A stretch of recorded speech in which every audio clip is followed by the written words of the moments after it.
हर रोज एक नई कहानी देखने के लिए चैनल को सब्सक्राइब करें और बेल आइकन दबाना ना भूलें। कमला एक बहुत ही गरीब औरत थी जो कि मॉल के सामने फ्रूट चाट बेचने का काम किया करती थी। उससे आने वाले पैसों से ही वो अपना और अपनी बेटी का पेट पालती थी। साथ ही अपनी बेटी को पढ़ाई के लिए पैसे भी भेजती थी। कमला का फ्रूट चाट का स्टॉल बहुत अच्छा चलता था, जिससे वो अपनी सारी जिम्मेदारियों को अच्छे से उठा लेती थी।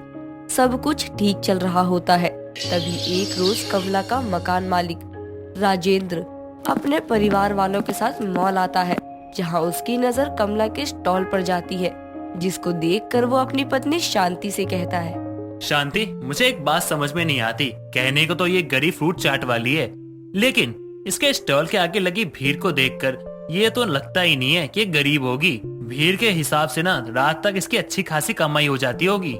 बात तो आप सही कह रही है। वैसे भी आपने वो कहावत तो सुनी है ना कि हाथी के दांत दिखाने के कुछ और खाने के कुछ और होते हैं। हो सकता है ये लोग गरीब हो ही ना, सिर्फ गरीब होने की एक्टिंग कर रहे हो। जिसके स्टॉल के आगे इतनी भीड़ लगी होती है वो गरीब कैसे हो सकते हैं? आप ही सोचिए।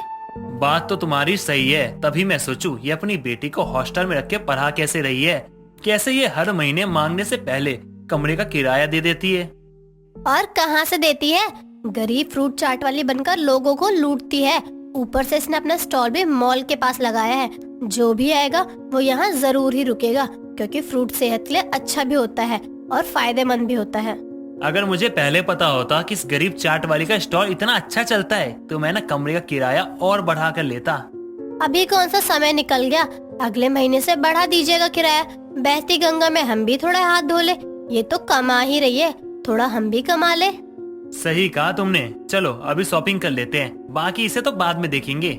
राजेंद्र इतना कहकर अपनी परिवार को लेकर मॉल से चला जाता है। समय बीतता है, तभी एक रोज सुबह के समय वो अपने घर के मॉल में बैठा अखबार पढ़ रहा होता है। तभी कमला वहाँ आती है और राजेंद्र को पैसे देते हुए कहती है, मालिक ये लीजिए पिछले महीने का किराया। इस बार माफ करिए, लेकिन किराए में 500 रुपए कम है। अगले महीने में जोड़ कर दे दूंगी। ये कोई बात नहीं होती है कमला। पहली बात तो ये, अगर तुम इन पैसों में ना 500 रुपए और ऐड कर भी देती हो ना, फिर भी किराया पूरा नहीं होता है। क्योंकि ना अब तुम्हारे कमरे का किराया 4000 नहीं बल्कि 6000 है। मालिक ये क्या कह रही हैं आप? मैं गरीब, इतने पैसे कहाँ से लेकर आऊंगी? मेरे पास इतने पैसे नहीं हैं। ये सब कहने वाली बात है। अमीर कौन है? यहाँ सब ना अपना फायदा देखते हैं, तो मुझे भी तो देखना ही पड़ेगा ना। वैसे भी तुम्हें तो इतना समय हो गया है उस कमरे में रहते हुए, अब क्या हम अपनी मर्जी से कमरे का किराया भी नहीं बढ़ा सकते?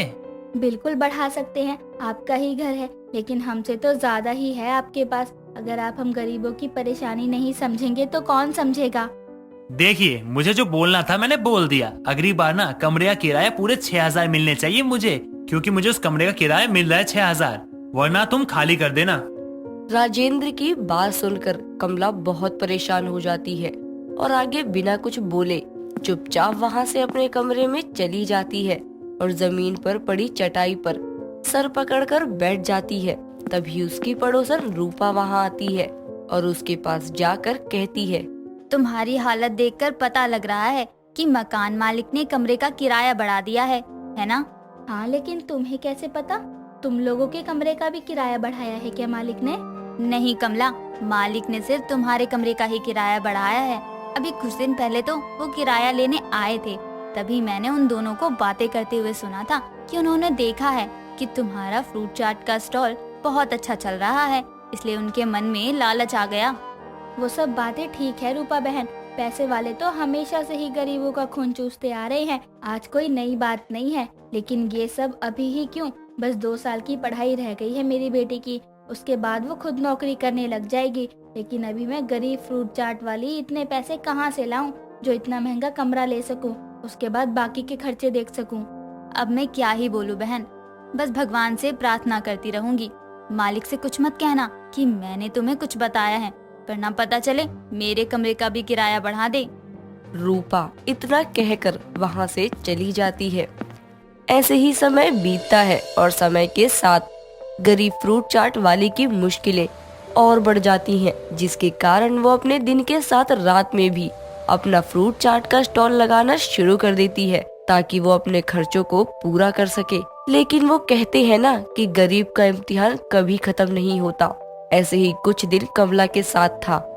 जैसे तैसे करके जब वो मालिक के जुल्मों से लड़ने का रास्ता निकालती है तो उसके काम पर बात आ जाती है। एक रोज रात के समय वो अपना फ्रूट चाट का स्टॉल लगाकर खड़ी होती है। तभी वहाँ एक पुलिस वाला आता है और कहता है, आपने मॉल के सामने इतनी रात में फ्रूट चाट का स्टॉल कैसे लगा लिया? आप तो सिर्फ दिन में ही लगाती है ना। और भला रात की परमिशन आपको किसने दी? सर जी, मुझे पैसों की जरूरत थी और वैसे भी लोग रात में ही फ्रूट खाना ज्यादा पसंद करते हैं, तो मेरी भी थोड़ी कमाई हो जाएगी, बस इसलिए लगा लिया। और रही बात परमिशन की, तो वो तो मैंने दिन में भी नहीं ली थी। क्या आप ये क्या बोल रही है? मॉल के आगे कोई भी ऐसे ही किसी का स्टॉल नहीं लगा सकता है, और आपने तो दिन रात किसी की भी परमिशन नहीं ली है। लगता है अपनी ही बातों में खुद फंस गई, अब क्या करूं?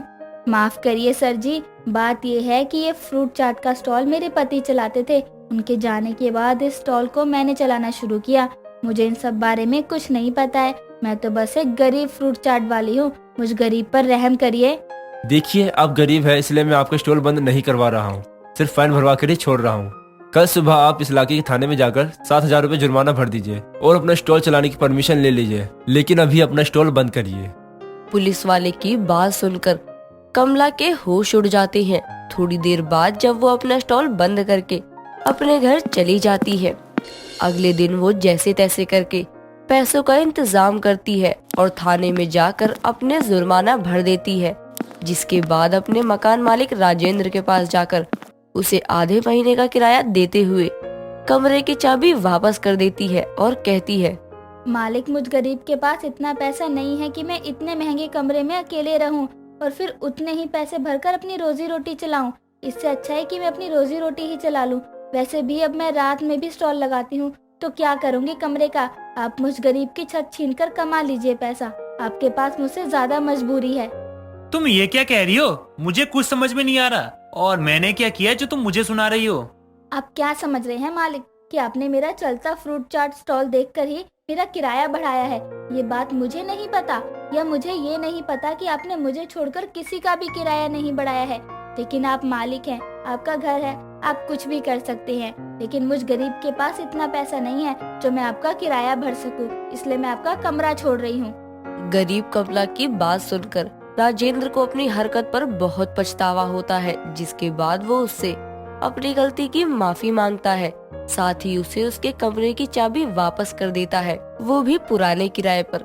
इससे गरीब कमला का कुछ हद तक बोझ हल्का हो जाता है।